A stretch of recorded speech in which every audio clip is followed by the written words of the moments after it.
अकोला जिल्हाधिकारी वर्षा मीना यांनी आज बाळापूर तालुक्याचा दौरा करून विविध प्रशासकीय विभागांचा आढावा घेतला.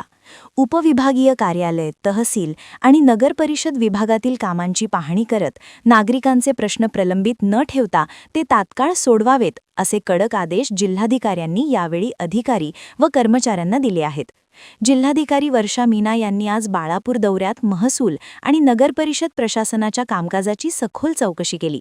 तहसील कार्यालयातील आढावा बैठकीत त्यांनी अवैध माती उत्खनन आणि वाळू चोरी संदर्भात कडक भूमिका घेतली.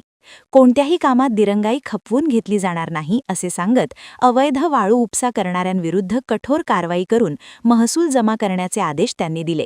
त्यानंतर नगर परिषद कार्यालयात पार पडलेल्या बैठकीत शहरातील अतिक्रमण, घनकचरा व्यवस्थापन, साफसफाई, रस्ते, पाणीपुरवठा आणि जन्ममृत्यू दाखले यांसारख्या सार्वजनिक सुविधांचा आढावा घेण्यात आला. शहराच्या स्वच्छतेबाबत त्यांनी नगर परिषद प्रशासनाला कडक शब्दात तंबी दिली. यावेळी उपस्थित लोकप्रतिनिधी आणि नगरसेवकांनी शहराच्या विविध समस्या जिल्हाधिकाऱ्यांसमोर मांडल्या. जिल्हाधिकाऱ्यांनी या सर्व समस्यांचे तात्काळ निराकरण करण्याचे निर्देश संबंधित विभागांना दिले.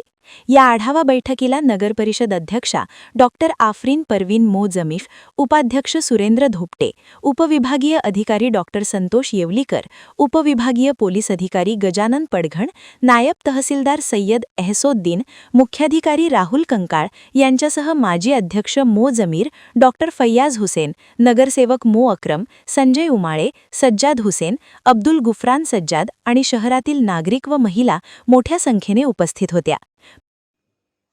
प्रतिनिधी अमोल जामोदे, NTV न्यूज मराठी, बाळापूर, अकोला.